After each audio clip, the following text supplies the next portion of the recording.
Ce soir, nous explorons un sujet qui touche directement l'avenir de notre profession, donc l'analyse d'affaires à la croisée des chemins de l'IA. J'ai le grand plaisir de vous présenter nos deux conférenciers ce soir.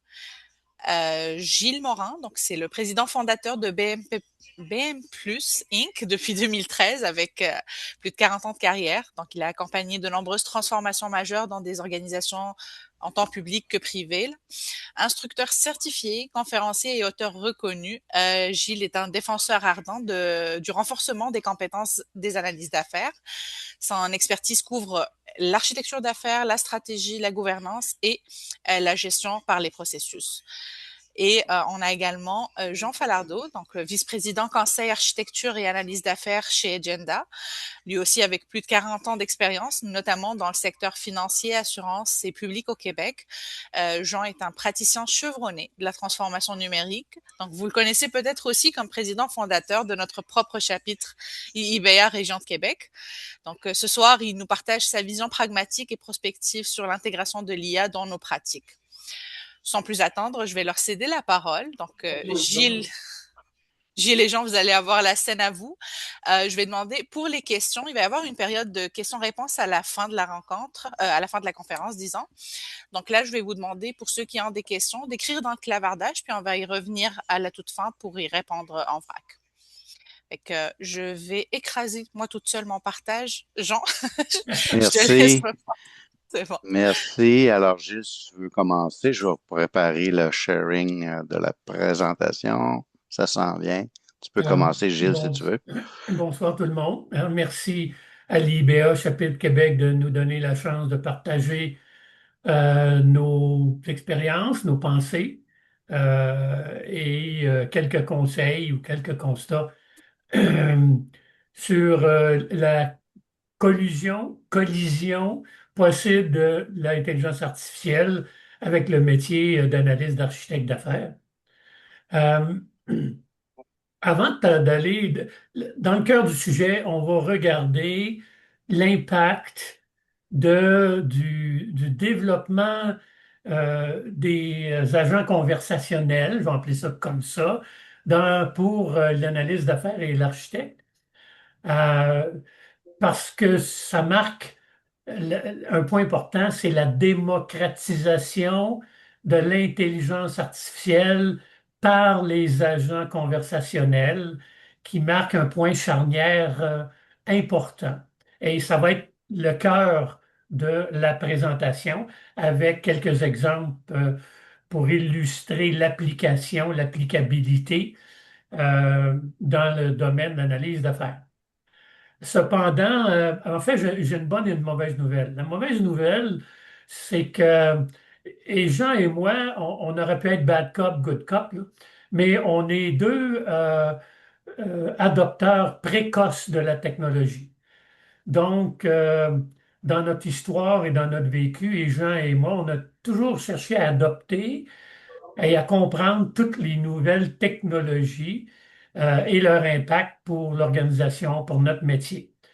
Ça veut dire qu'on est curieux et on veut expérimenter. Euh, donc, on est prêt à prendre des risques. Euh, l'autre aspect, c'est qu'avant de plonger dans le sujet de l'impact sur le métier des agents conversationnels, c'est un peu plus pointu, je veux passer quelques minutes sur euh, prendre un peu de recul et parler de l'intelligence artificielle versus la transformation numérique. Et un peu de l'histoire, si vous me permettez, avec mes cheveux blancs, je peux me permettre ça, de l'histoire euh, des rendez-vous de l'intelligence artificielle dans les dernières années. Moi, j'ai eu mon premier contact dans les années 90 chez Venmore. Il y avait une problématique des gens qui sont au niveau des appels techniques. Ça prenait 9 mois, 10 mois à former un agent au téléphone pour répondre pour les problèmes techniques, pour les hôtes de cuisine industriels et résidentiels. Ils ont acheté une coquille. Là, on parle des années 90. Ils ont acheté une coquille d'intelligence artificielle, 30 000 $ à peu près. Ils avaient un expert et ils ont essentiellement euh, cartographier le thinking des experts seniors, tout leur algorithme par lequel ils passent quand ils veulent résoudre un problème qui leur est soumis au téléphone. Donc, on voit aller l'intelligence artificielle appliquée euh, pour... c'est l'intelligence assistée à ce moment-là qui a nécessité qu'on mappe, on cartographie toute l'arbre décisionnel, ce qui a fait qu'ils pouvaient former des agents, des nouveaux agents au service à la clientèle en quelques semaines. Là, on parle des années 90. Après ça, on a connu au niveau des entreprises et ceux qui ont connu les processus, est arrivé des plateformes intelligentes il y a 10-15 ans et peut-être un peu plus, où on avait une couche d'intelligence artificielle, autant au niveau des studios de modélisation des processus, que la génération de code primaire en passant d'un modèle qu'on a bâti dans le studio et en l'exécutant dans l'application d'exécution qui a opérationnalisé une application. Et là-dedans, vous aviez toutes sortes d'outils d'aide à l'intelligence, on va appeler ça comme ça, que ce soit passer en revue les politiques et règles d'entreprise et en extraire les règles, en extraire les processus, que ce soit mettre des sniffers dans les ERP et les systèmes patrimoniaux pour pouvoir mapper le processus réel. Donc, il y a eu ces plateformes intelligentes-là, hein, qui ont évolué. Et par la suite, on a commencé à avoir des joueurs qui offraient ce qu'on appelle Digital Workforce, qui est l'application de différents types d'intelligence artificielle, que ce soit les robots, les chatbots, aller jusqu'aux machines apprenantes, mais d'une façon totalement intégrée, qui pouvait appliquer dans une stratégie, par exemple, au secteur des finances, pour accélérer l'exploitation de l'intelligence artificielle au secteur des finances, avec une stratégie puis une configuration. Et ces gens-là ont beaucoup, beaucoup de succès. Alors, vous voyez l'évolution de l'intelligence artificielle, c'est pas nouveau. Deuxième chose, si on regarde ici la transformation numérique, il faut voir l'intelligence artificielle, on va le regarder sous l'angle du métier. Hein, c'est ça l'objectif. Mais il faut aussi le voir sous l'angle de l'organisation pour laquelle vous travaillez, qui est aux prises et sont toutes aux prises avec la nécessité de camper la transformation numérique et de la réussir. Et là, vous voyez les 8 leviers de base sur lesquels on agit en transformation numérique. Bien sûr qu'on parle d'une entreprise privée ici, là. Mais on peut, dans chacun des leviers, trouver des exemples de l'utilisation de l'intelligence artificielle, OK, aujourd'hui et il y a 5 ans ou 10 ans, pour impacter chacun de ces leviers-là et en intensifier l'effet pour réussir la transformation numérique. Et on est encore beaucoup dans des outils d'intelligence assistée aujourd'hui. On est de plus en plus vers l'intelligence augmentée et éventuellement, on parlera d'intelligence autonome, mais on n'est pas encore rendu là pour certaines applications dans notre métier. Alors, je voulais simplement prendre un recul. Il y a au cœur de la transformation numérique, on n'est plus dans le wishful thinking ou dans le rêve. Il y a des applications.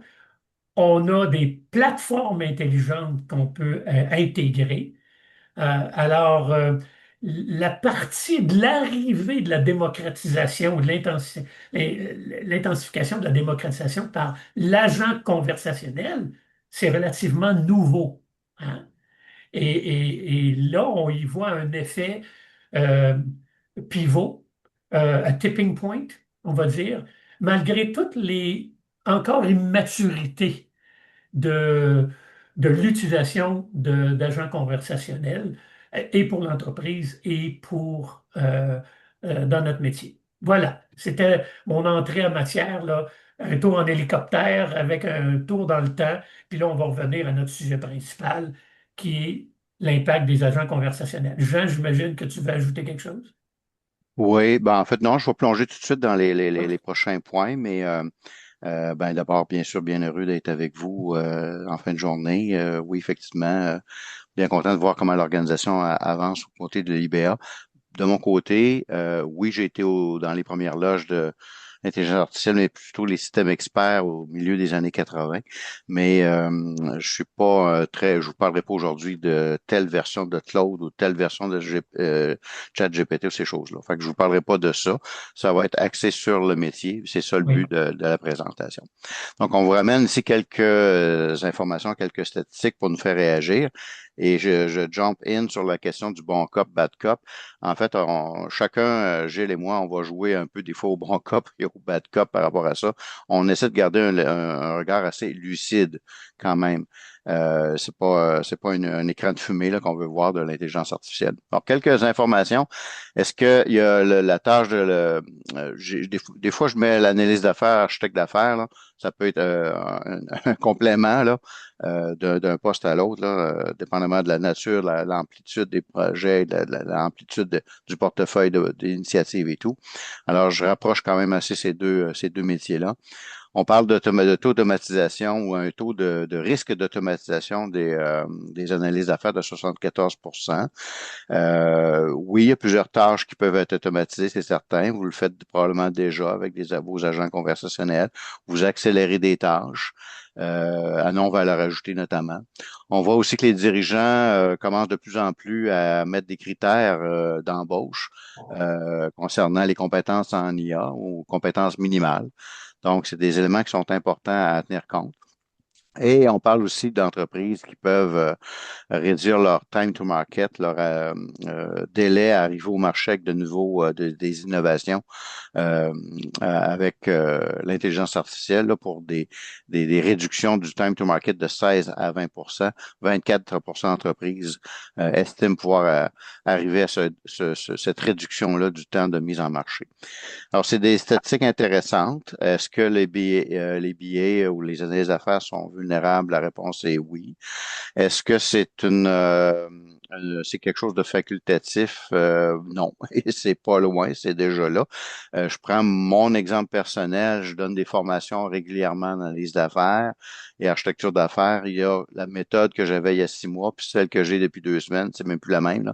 Alors, la présence des agents conversationnels, Accès, BizBox, Babbox et tout ça sont déjà dans le décor.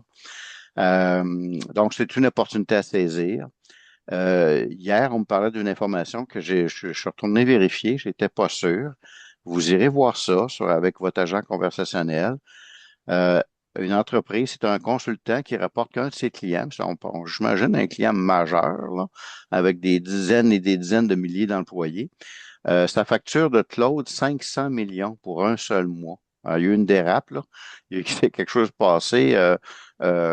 Possiblement des agents qui tournaient en rond et tout, puis qui consommaient du token et tout ça. Donc, vous irez voir ça. J'étais surpris. J'ai demandé de répéter le chiffre, là. Tu me dis 500 millions.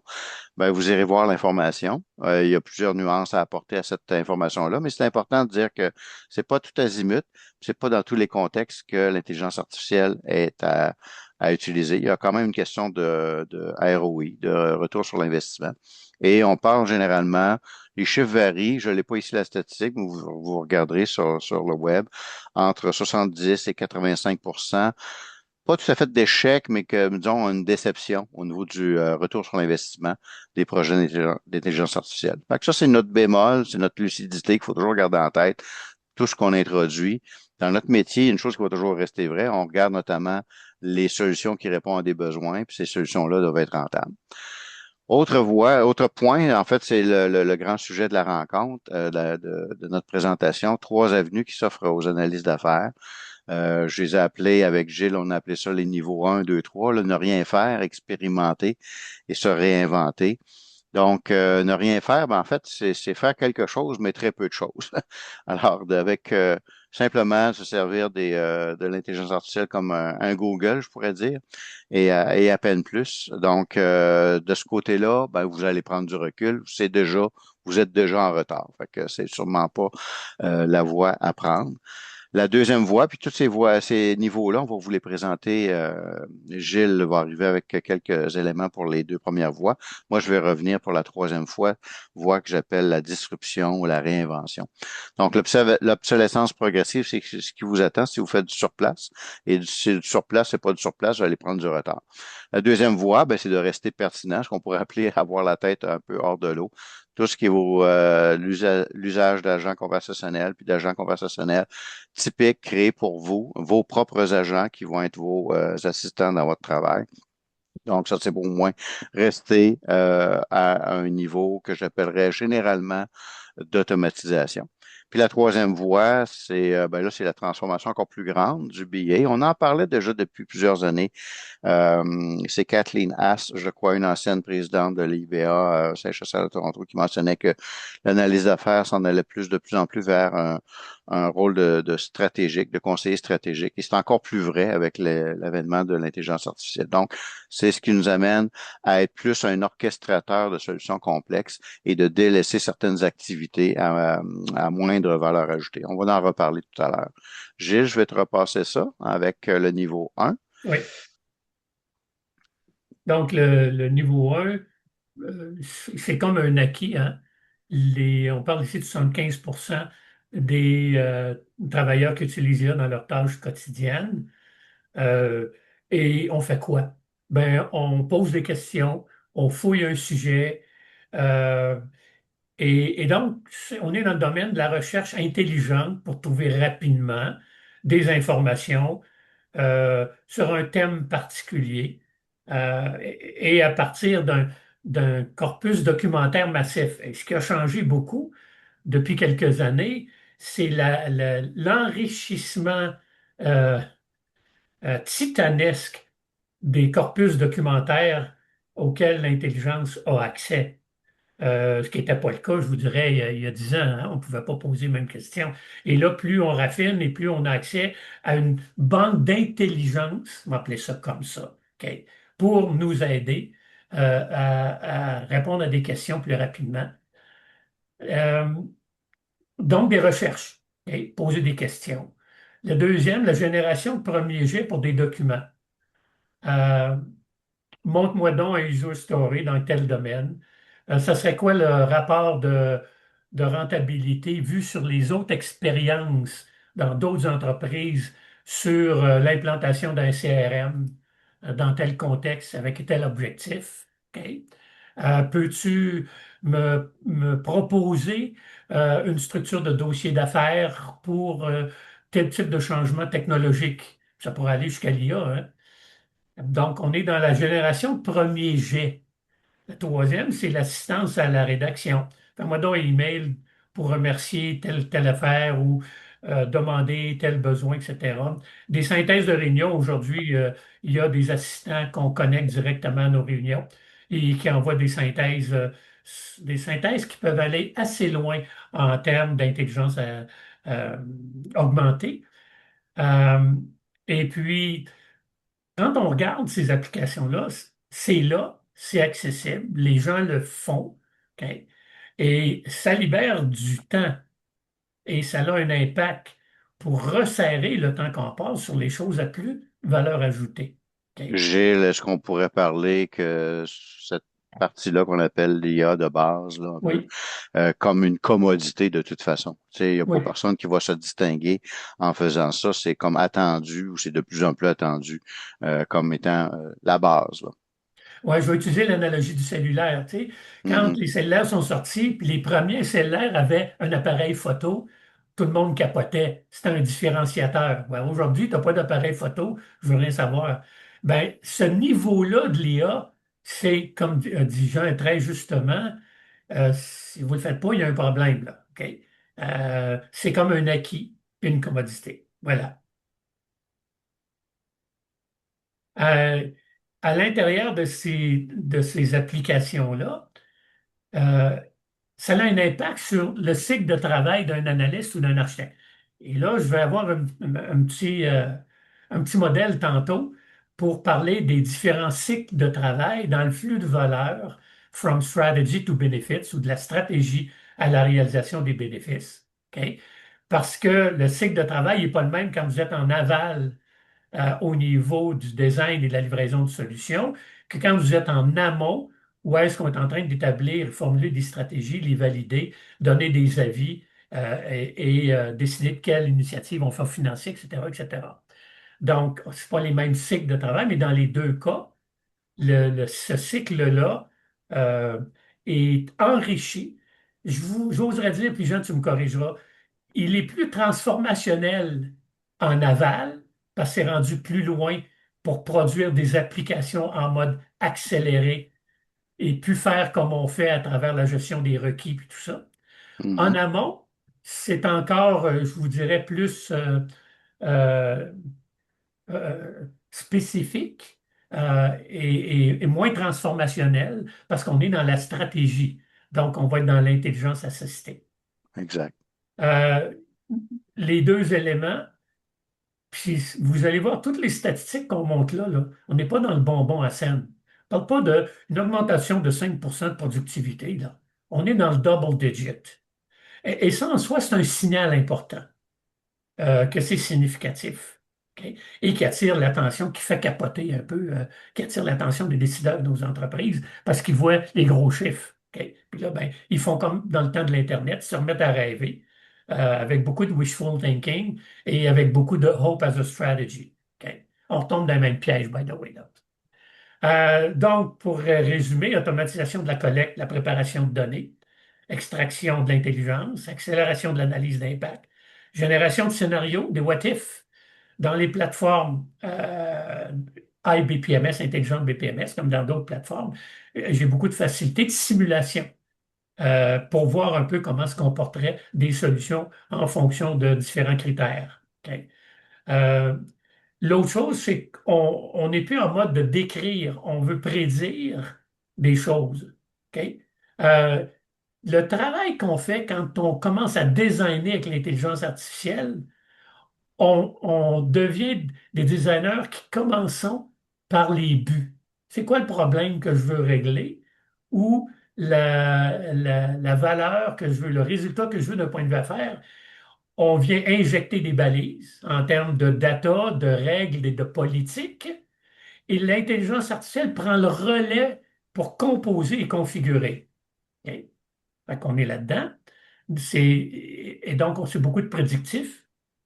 Et c'est pour ça que Jean disait, l'analyse d'affaires, comme l'architecte, devient de plus en plus un conseiller stratégique centré sur l'aide à la décision, l'aide à l'exécution, OK? Et l'aide à la priorisation.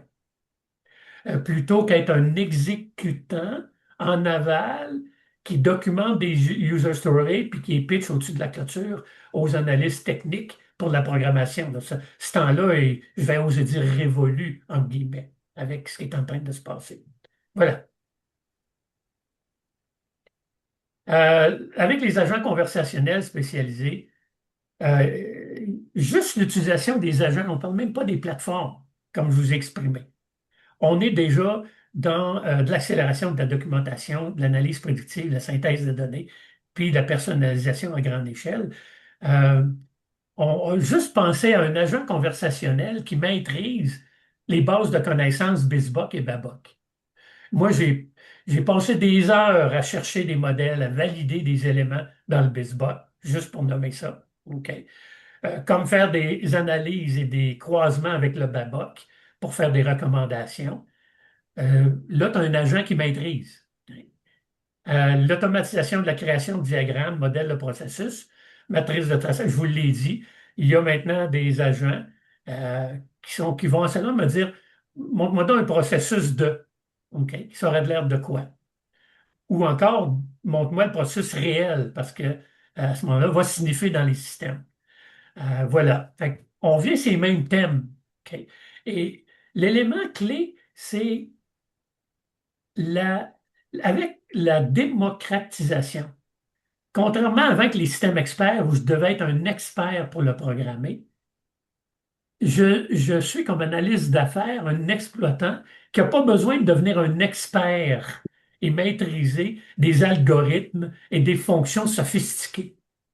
J'ai juste besoin de maîtriser quel problème je veux régler, quelles sont les balises que je dois donner à l'IA, quel environnement de data j'ai besoin pour m'assurer que c'est pas du n'importe quoi, quels sont les guardrails, les garde-fous que je dois absolument garder en tête pour éviter d'avoir de la fausse information ou de la pensée magique, même parce que l'IA a de la pensée magique aussi, ça arrive, là.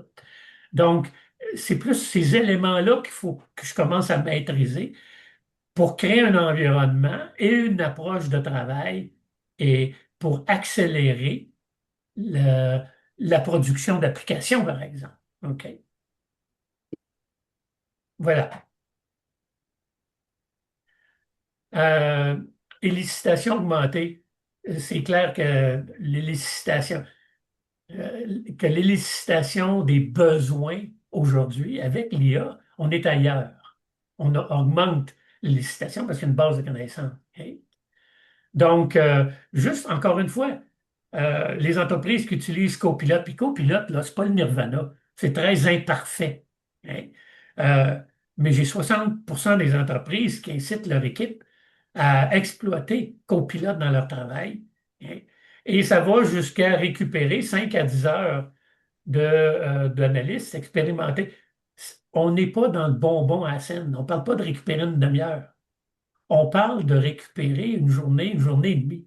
De là, l'important euh, d'investir et de cadrer la stratégie, et je le répète, entreprise et métier. OK? Vous avez encore une fois ce qu'on a, la différence entre sans l'IA, qu'est-ce que ça veut dire? Et puis, je pense que vous connaissez très bien les tâches classiques d'un analyste d'affaires qui travaille en aval versus avec l'IA. OK?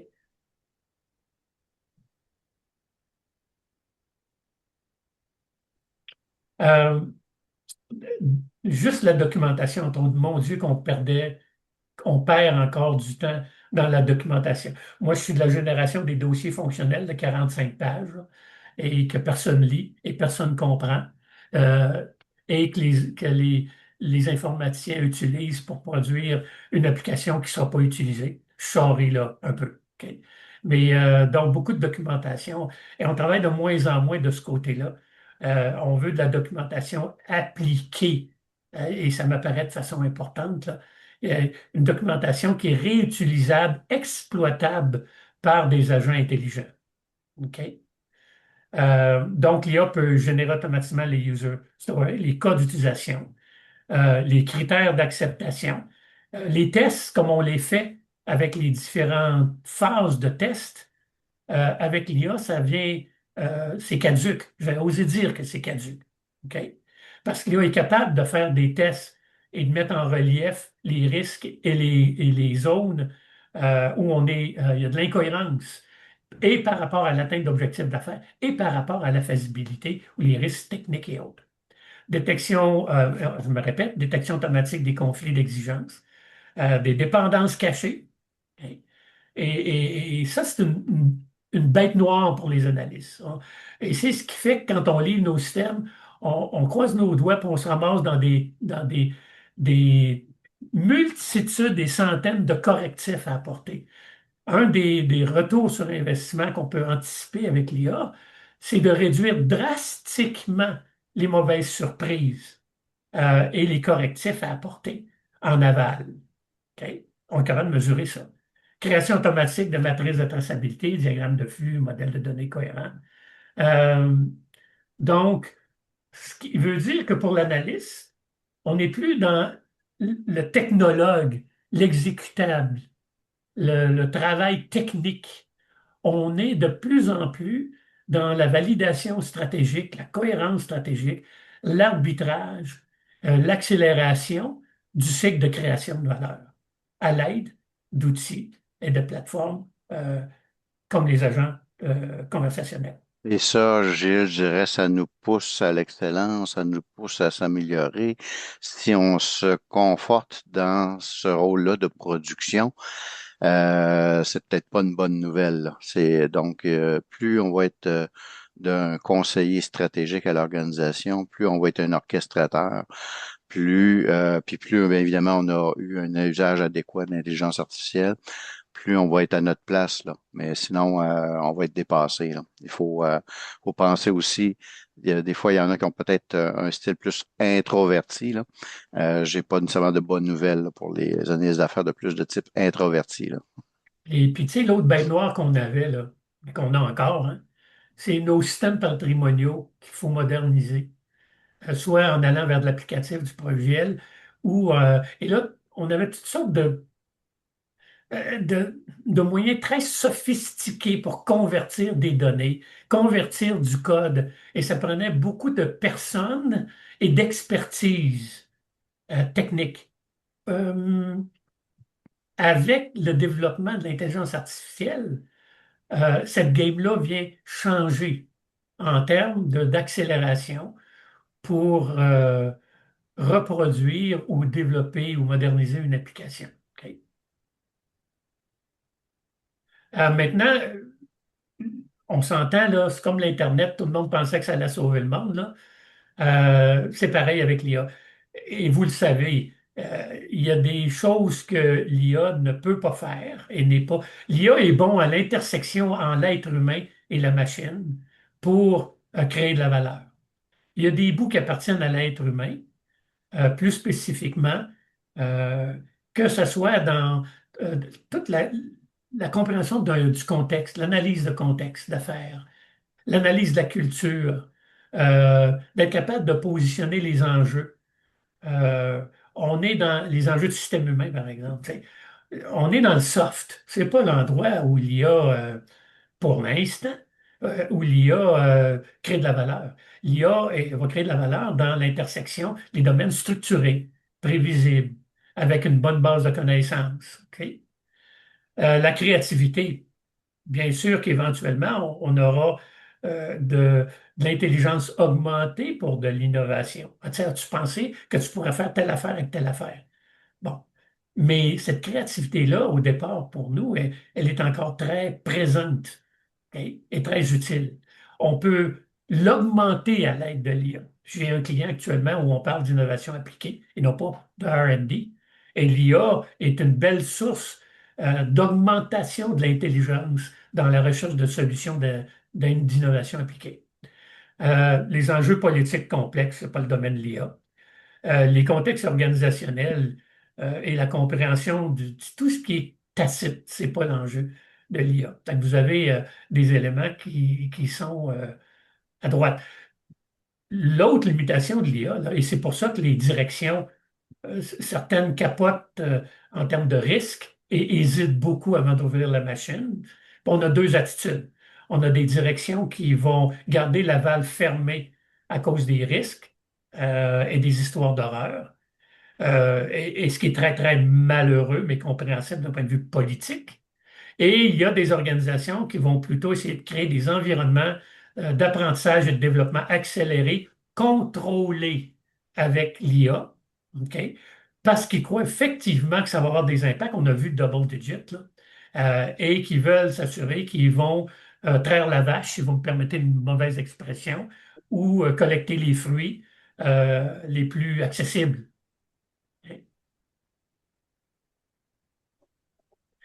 Voilà, donc le métier, on se répète, le métier qui était exécuté euh, quand tu commences un projet pour designer une nouvelle solution, acquérir une nouvelle solution, hein, euh, va basculer vers l'importance et la criticité du cadrage à l'aide de l'IA pour l'analyse d'affaires.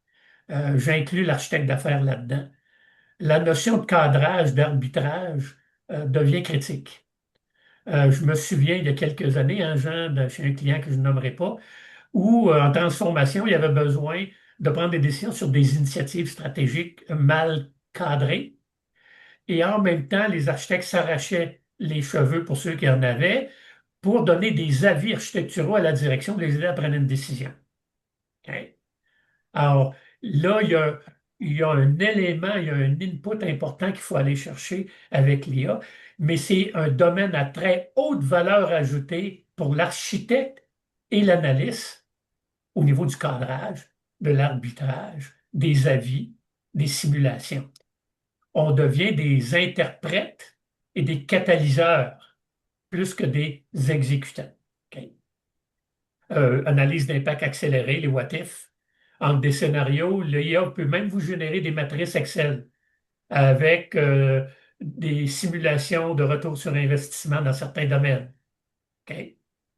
Euh, donc, ça vient bonifier. On parle d'intelligence augmentée, la vague qui s'en vient, pour architectes et analystes, pour jouer un rôle de conseiller stratégique euh, beaucoup plus en amont plutôt que comme exécutant. Je prends souvent, j'ai l'analogie de l'exosquelette. L'exosquelette un peu comme l'intelligence artificielle, mais on va rendre cette intelligence-là exposant 100 en fonction de l'intelligence de la personne qui porte l'exosquelette. Donc, si tu maîtrises très peu tes concepts et ta connaissance métier d'analyse d'affaires et aussi la business dans lequel tu travailles, le modèle d'affaires de l'organisation, ben, tu pourrais, dans le fond, mettre exposant ça cette méconnaissance-là. Donc, si on le prend aujourd'hui en termes de prompt, les prompts de quelqu'un qui est moins expérimenté sont différents d'une personne plus expérimentée qui va savoir un peu où est-ce qu'elle veut diriger la réponse qu'elle recherche. Donc, c'est un peu l'analogie que je fais là, l'exosquelette en fonction de qui tu es exactement. Ce Je que vient de dire poursuis. Jean est capital. OK. Ouais. Je poursuis, Gilles, Oui, oui. avec un exemple ici d'un un agent conversationnel un peu plus rehaussé de ce qu'on connaît. J'ai clavardé quelques éléments. Là, on va l'appeler M pour le moment. Donc, je l'invite en réunion. C'est comme une personne, mais c'est un agent conversationnel. Il se met à ma disposition pour faire des recherches tout au long de la rencontre, de la réunion. Bien sûr, comme on a dans Team, il va faire les résumés de rencontre et tout. Ça va. Mais il va aller un petit peu plus loin. C'est intéressant parce que il va, après quelques séances de travail avec l'agent conversationnel, va commencer à reconnaître le style des individus avec lesquels il travaille. Alors ça, c'est intéressant. Des gens peut-être plus de type innovateur, un peu plus intuitif, un peu plus calculé, mathématique que papier quadrillé. Donc, il va les cerner. Alors ça, c'est intéressant. Et il y a l'autre élément ici qu'on a fait avec cet agent conversationnel-là, on l'a volontairement limité pour que sa mémoire ne persiste pas nécessairement tout le temps entre les réunions. On pourrait faire différent. En fait, il s'est gardé une petite réserve parce que j'avais fait une blague à son sujet. Il m'a reconnu, mais il l'a mentionné, mais il n'a pas dit c'était quoi exactement la blague. Il s'est gardé une petite gêne. Alors, c'est intéressant, là, on voit une petite nuance, il y a une finesse dans l'agent conversationnel pour ne pas dépasser ce qu'on lui a demandé de faire. Évidemment, c'est des choses qu'on peut paramétrer. Et évidemment, ben encore une fois, c'est un accélérateur pour toute question. Il a perçu. Alors, il va intervenir, il va être comme proactif. Je voyais que vous aviez des questions, peut-être par exemple sur la loi 25. Là, c'était un peu une discussion un peu simulée qu'on faisait. Puis on pourrait le mettre à contribution pour nous sortir de l'information. Alors, ça, c'est un petit exemple pour montrer que on est encore dans le niveau 2, mais on s'en va vers le niveau 3 où c'est encore un peu plus rehaussé, un peu plus finesse, un peu plus de finesse. L'autre élément qu'il a, ben, je ne peux pas aussi vous le montrer, là, il faudrait que je fasse une démonstration live, mais c'est quand même une solution qui est encore en développement et recherche et développement. Par rapport aux agents conversationnels classiques où on pose les questions, ça c'est moi qui ai accroché ça, je pense, le petit X ici, là. Celui-ci ne vous demande pas d'être expert en prompt, c'est lui qui va vous guider. Alors, il va vous dire ce que tu voudrais ci, ce que tu voudrais ça. Alors, il va aller au-devant du conseiller ou de la personne qui va faire appel à ses conseils. La distribution, bon, je sais pas comment je vais faire disparaître mon petit logo. Je pense qu'il va être là pendant un bout de temps. Quand tu reprendras la parole dans un instant, j'irai enlever ce petit Il n'y a pas de souci. accrochage-là. Niveau 3, distribution. Ben, la distribution, c'est de un peu comme dans les années 90, ça a trahi notre âge, Gilles, mais il y a eu la vague, la réingénierie des processus d'affaires. Et un certain Michael Hammer avait dit don't automate, obliterate. Arrêtez d'automatiser les processus. Parce que les processus, à l'époque, avaient beaucoup de défectuosité. Fait qu'on faisait juste automatiser une défectuosité. Alors, il peut y avoir de l'intérêt, c'est certain, à automatiser des tâches, à non-valeur ajoutée avec l'intelligence artificielle, mais ça va avoir un coût puis un bénéfice. Il s'agit toujours de faire ce ratio-là. On ne sait pas encore le coût des agents conversationnels dans un an, même dans 6 mois, dans un an, dans 2 ans. Est-ce que ces coûts-là vont augmenter? On sait que la plupart des géants ont des solutions de ce type-là aujourd'hui le font avec des coûts à perte, des tarifs à perte. Donc, ça pourrait augmenter. Est-ce que ça va suivre une courbe, ça va redescendre avec une volumétrie de plus grandes personnes qui vont l'adopter? C'est à suivre. Mais bref, est-ce que je vais avoir beaucoup de gains dans l'automatisation? Je vais avoir encore plus de gains dans la disruption. Alors, la disruption complète, c'est quelque chose qui amène un game changer. Et là, on va se retrouver avec un rôle d'analyse d'affaires avec ce que tu as mentionné tantôt, Gilles, ce que l'humain peut arriver, l'innovation, les idées, la créativité, etc., pour innover. Dernier point, peut-être avant de te repasser la parole, Gilles.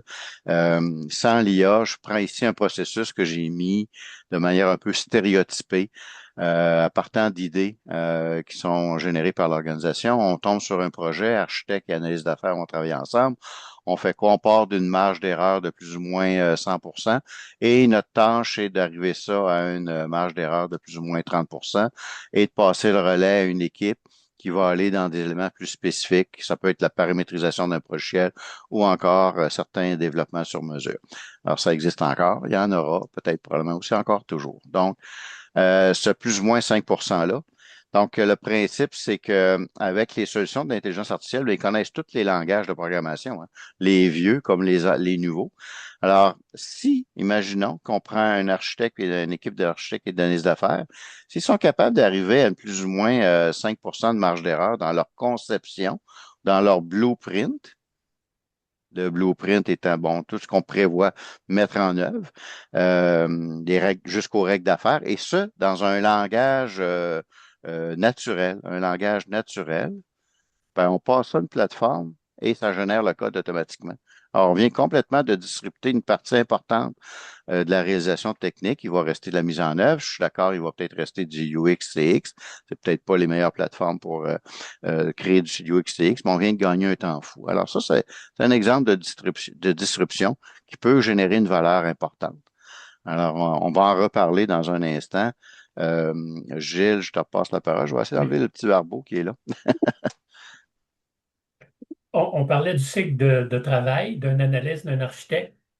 Euh, il faut les regarder dans le flux de valeur, un des flux de valeur les plus stratégiques de toutes les organisations publiques et privées, c'est From Strategy to Benefits. OK? Et très peu d'organisations gèrent ça comme un flux de valeur.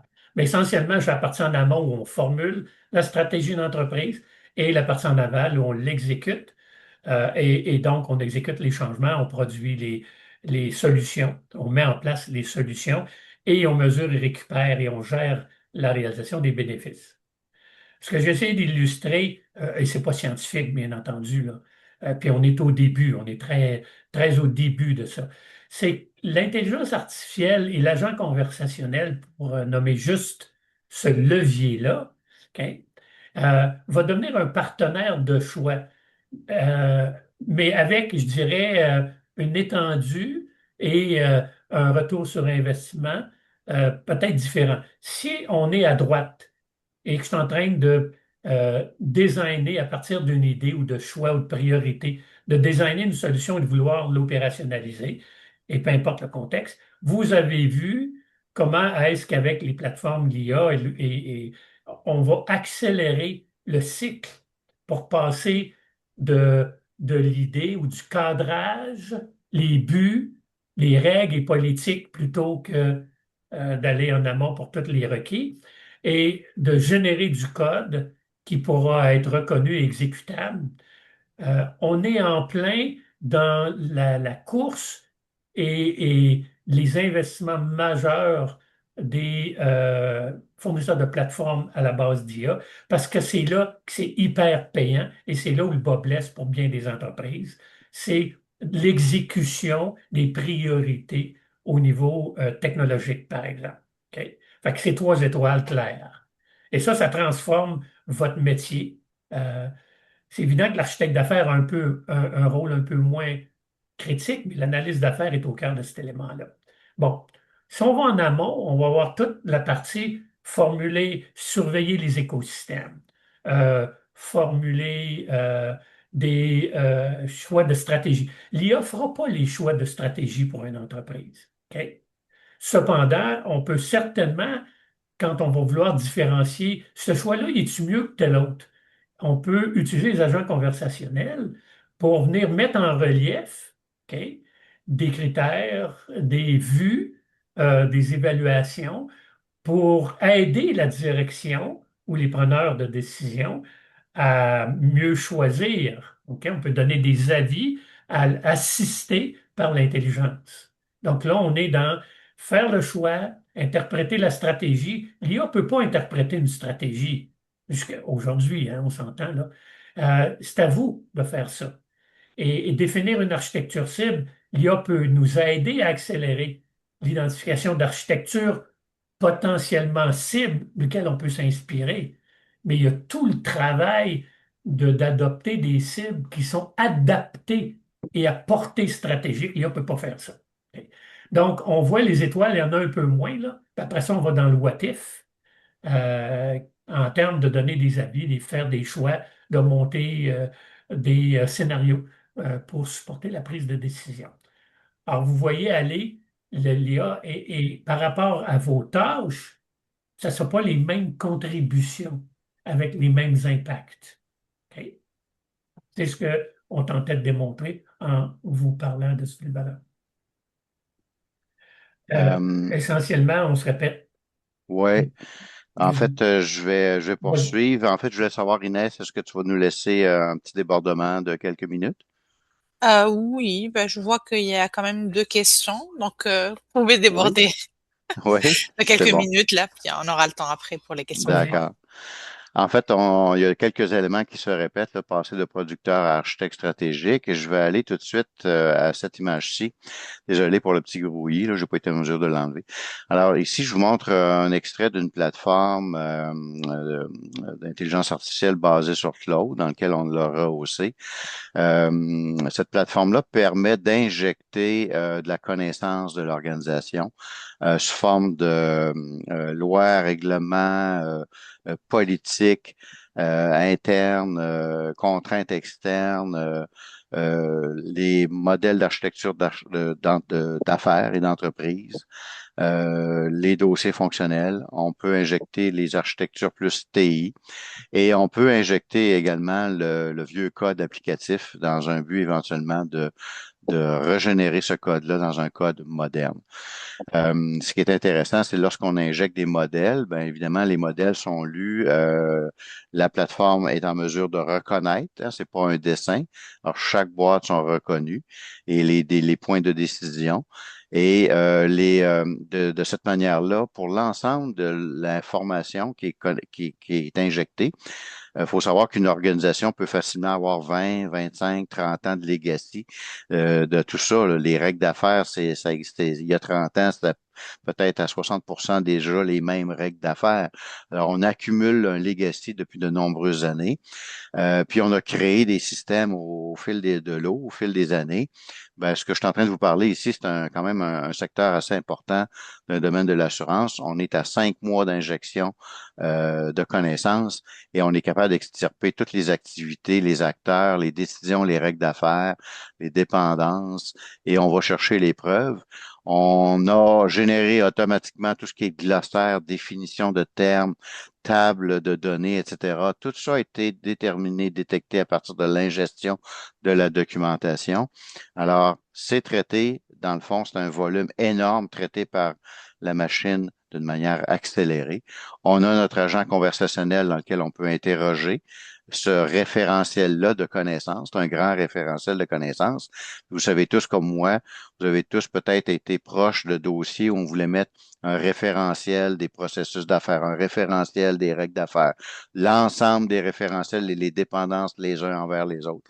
Alors, beaucoup de projets de cette nature-là ont échoué, notamment parce que la tâche était humainement immense et à peu près impossible à réaliser. Alors, on peut au moins, avec ces plateformes-là, accélérer ce processus-là en quelques semaines ou sinon à peine quelques mois.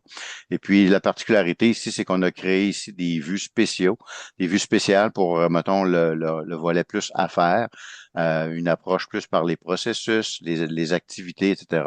Puis pour une vue par les systèmes, pour arriver à ces connaissances-là. Alors, euh, ça donne on est plus dans la disruption, on est plus dans la transformation majeure et ça donne euh, ce qu'on appelle la fameuse, vous connaissez le manifesto d'agilité logicielle, ben là, on est dans le manifesto d'agilité d'entreprise.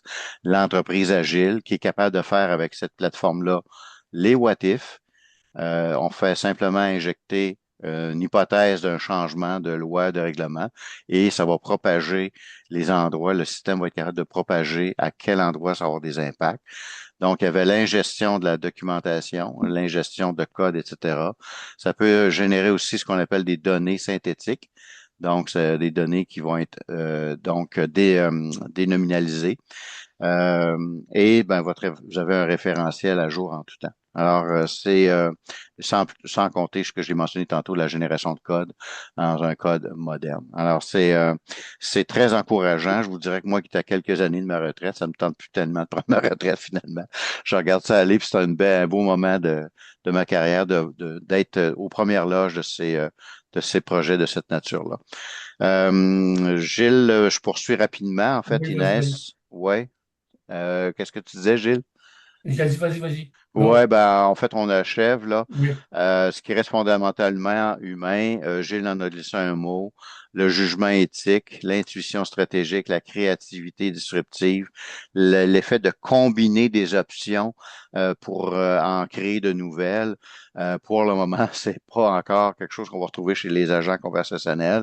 Il y a encore notre valeur, notre intuition. Finalement, la lecture du non-dit chez l'humain qui est encore très importante. Alors,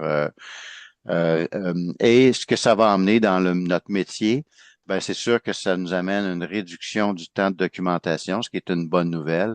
Et ce temps-là peut être récupéré par une augmentation du temps d'analyse stratégique. Ce qu'on veut faire, dans le fond, depuis plusieurs années, et plus de collaboration, plus de co-création.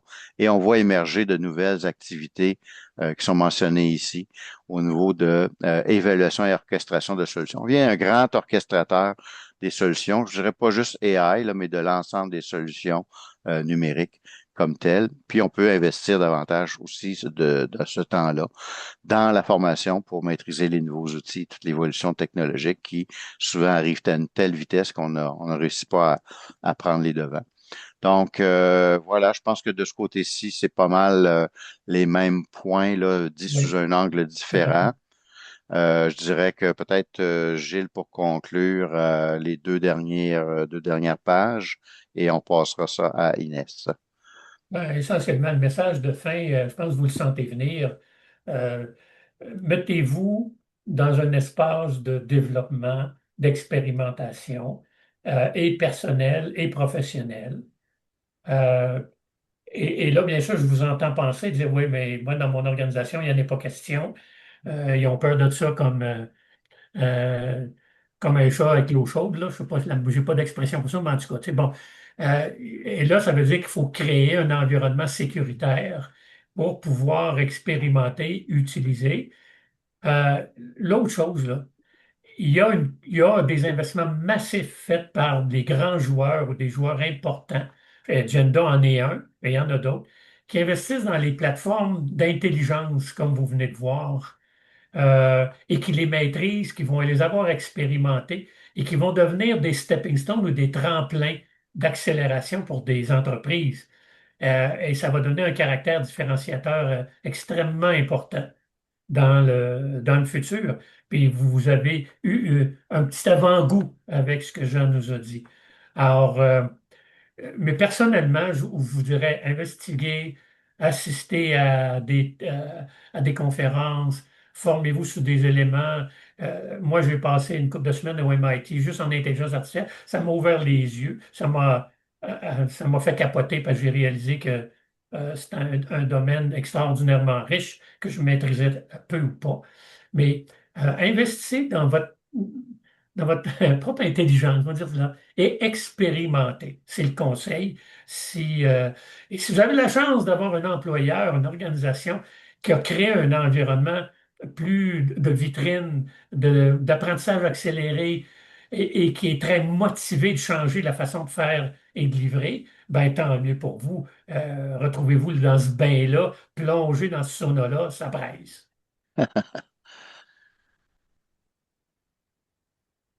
Voilà, c'était Donc, le message, je vous on dis. revient finalement à nos niveaux, là. Alors, c'est soit subir, suivre ou redéfinir. Alors, le choix vous revient. Bien sûr que on vous transmet un message d'au moins suivre, sinon de vous éveiller à tout ce qui pourrait être transformationnel, tout ce qui pourrait être disruptif. Euh, Dépendamment de l'évolution du coût de l'intelligence artificielle, c'est bien sûr que si en finance, on parlait un peu plus tôt avant la rencontre avec Inès, on parlait de finance. Si en finance, on met pas tous nos œufs dans le même panier, hein, vous placerez pas votre argent de la même façon, ben probablement que vous ne mettrez pas, je connais pas une organisation qui devrait toutes mettre ses œufs dans le même Jamais de panier la d'un vie. point de vue intelligence artificielle. D'ailleurs, on a des entreprises qui ont fait un petit pas de recul, ils ont investi beaucoup, ils ont libéré des postes et ils réengagent aujourd'hui. Ils ont peut-être mal compris où est-ce que ça apportait de la valeur. Donc, si on avait à équilibrer un portefeuille de placement financier, je dirais, il y a du code source, il y a de l'applicatif, il y a de l'intelligence artificielle, où est-ce qui est le meilleur selon votre modèle d'affaires de l'organisation. Puis qu'est-ce qui va rester toujours important chez l'analyse d'affaires? Maîtriser le modèle d'affaires de votre organisation. Maîtriser votre métier, votre coffre à outils, ça reste vrai.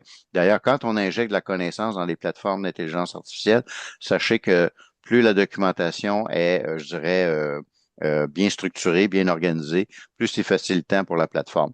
Il peut être mal organisé, puis il peut y avoir des contradictions. La plateforme, on va être capable de travailler ça, de savoir qu'est-ce qui est la source de vérité, etc. Mais ça complique la plateforme. Est-ce que ça va amener des hallucinations? Donc, plus il y a un travail en amont de qualité qui est fait, puis ça va rester vrai.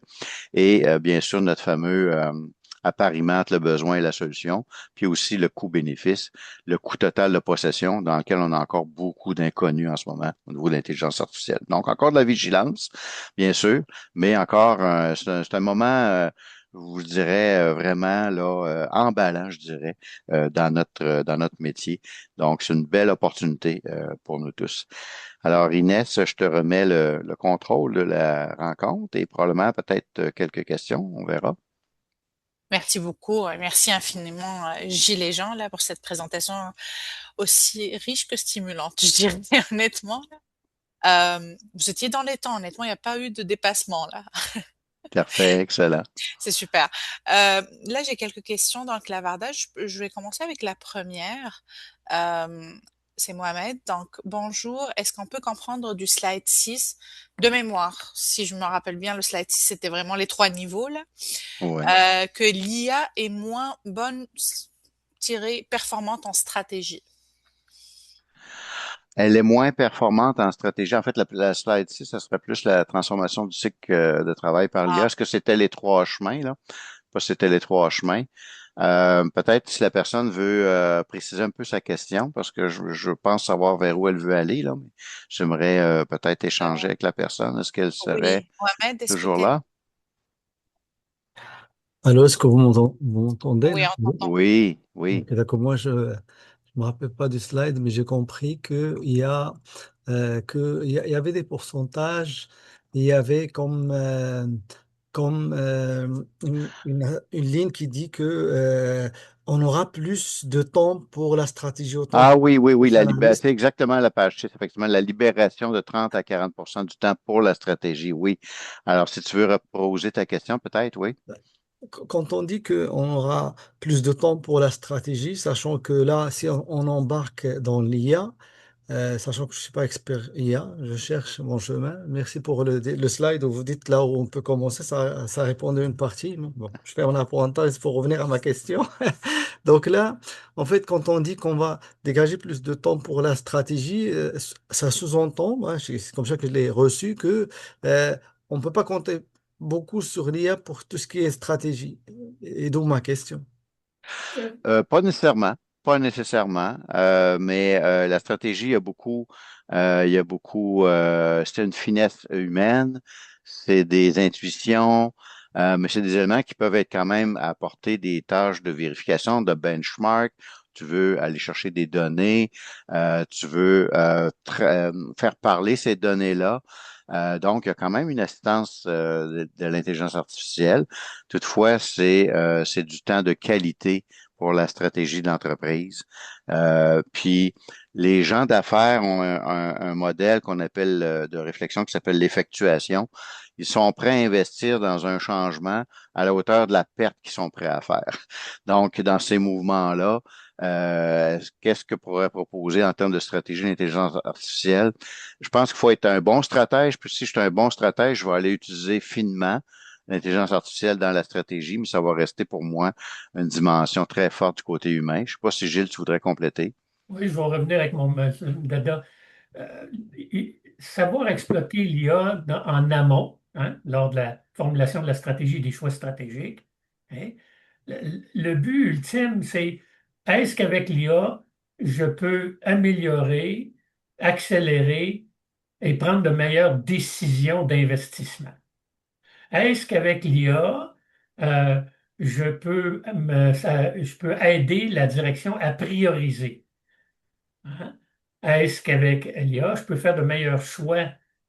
Alors, c'est ça qu'il faut chercher. Dans un cas auquel je pense, tu sais, faire de la stratégie, là, où est-ce que tu vas aller? As-tu une vision, premièrement, hein? Ça aide, ça. Deuxièmement, deux questions fondamentales. Where do we want to play and how Pardon? are we going to win?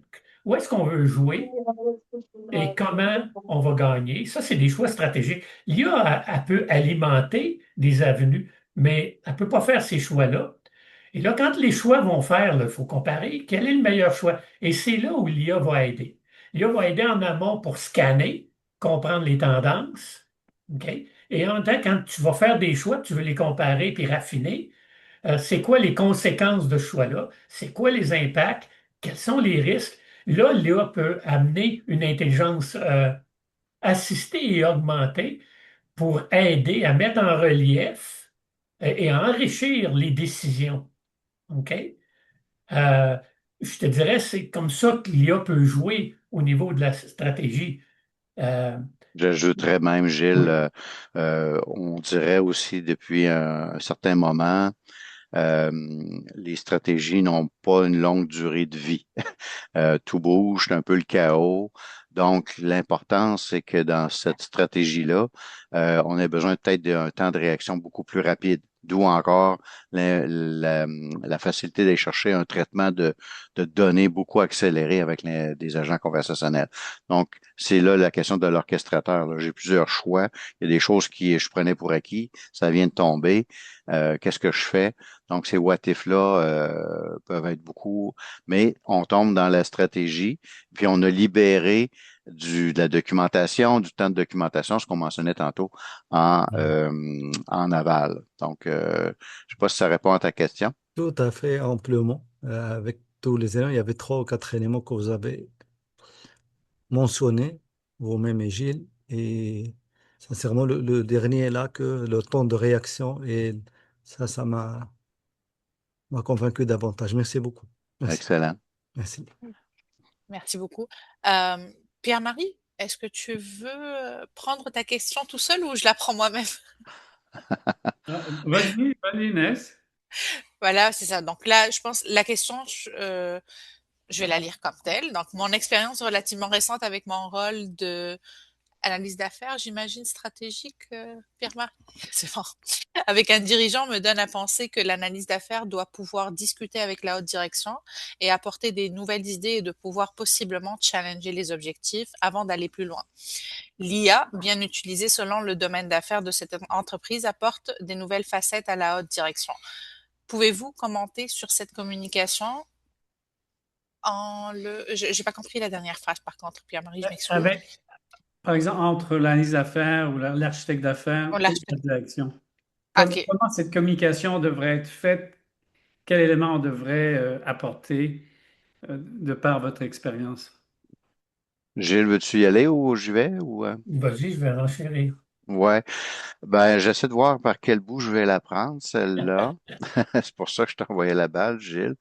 C'est pas naturel de voir, mettons, l'analyse d'affaires auprès de la haute direction, si on peut dire ça comme ça.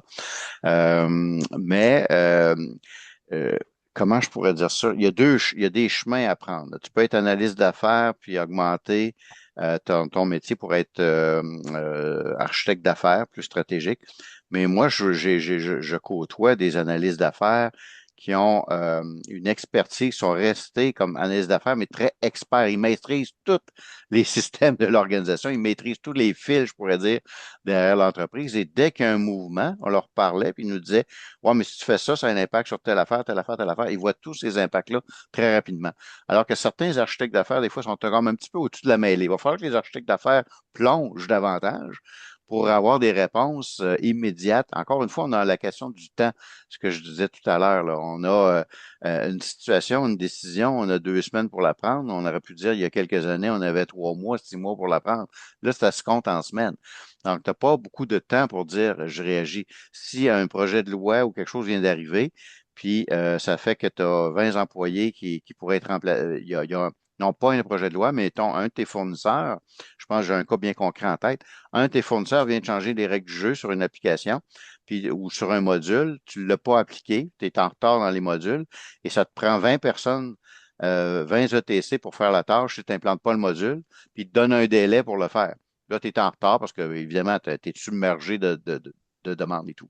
Mais des fois, je voyais des analystes d'affaires experts qui étaient capables de nous détecter ça, ce que les architectes ne voyaient pas. Donc, Oui. je ne veux pas les mettre en compétition, mais les deux défauts, ça pourrait être l'architecte d'affaires qui veut rester trop au-dessus de la mêlée sans maîtriser. Puis, à la limite, l'autre défaut, là, je vois par la négative, c'est l'analyse d'affaires qui ne voudrait pas plonger vers le stratégique, alors qu'il a toute la connaissance, qu'il pourrait avoir le potentiel d'avoir toute la connaissance et la maîtrise de l'organisation, parce que ça fait 10 ans, 15 ans, 20 ans qu'il est là. Alors, les deux peuvent prendre un chemin. L'architecte d'affaires doit prendre le stratégique, puis pour être en stratégique, puis la rapidité, ben, il faut qu'on maîtrise l'organisation et les systèmes. L'analyse d'affaires peut rester dans son modèle introverti, mais ou non encore.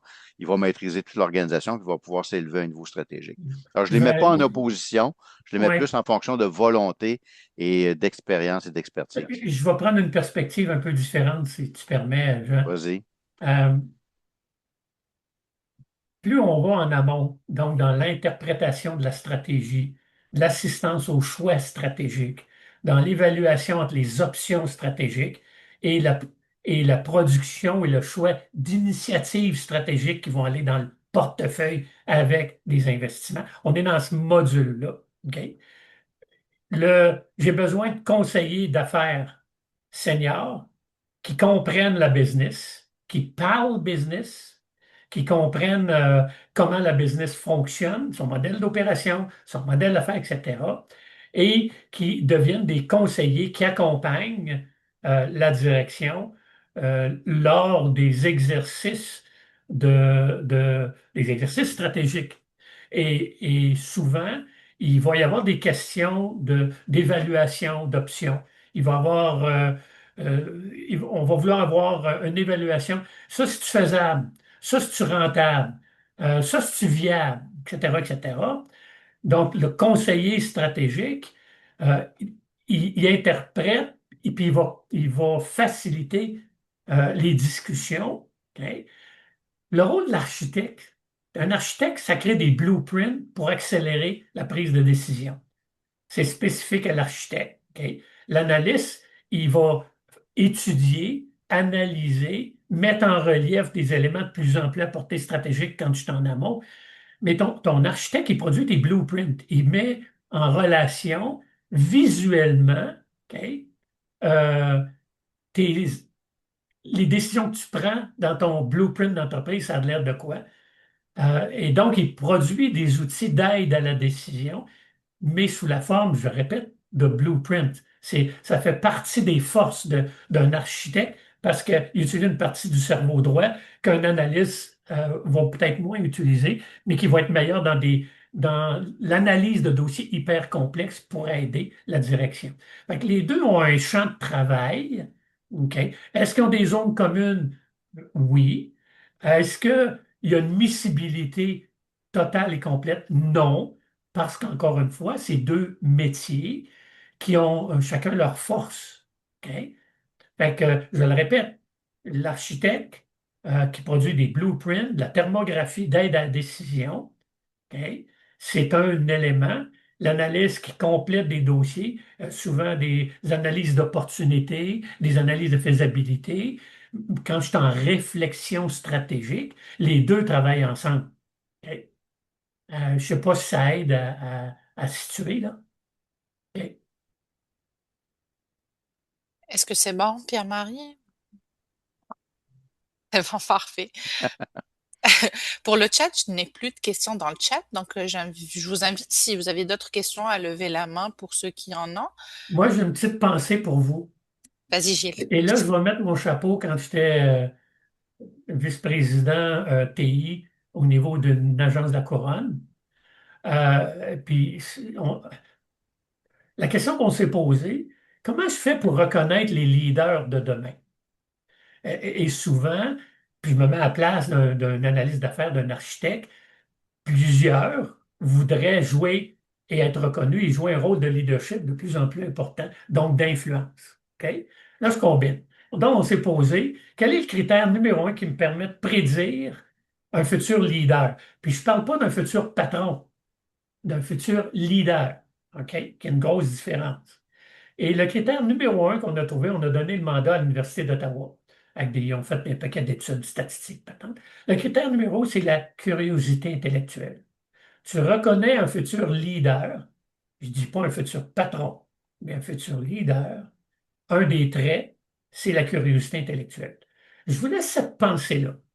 On n'a pas tous les mêmes ambitions dans la vie en termes de leadership, d'influence, puis de jouer sur le premier trio, puis pour utiliser une analogie de hockey. Là, OK? Et ça, il faut respecter ces éléments-là.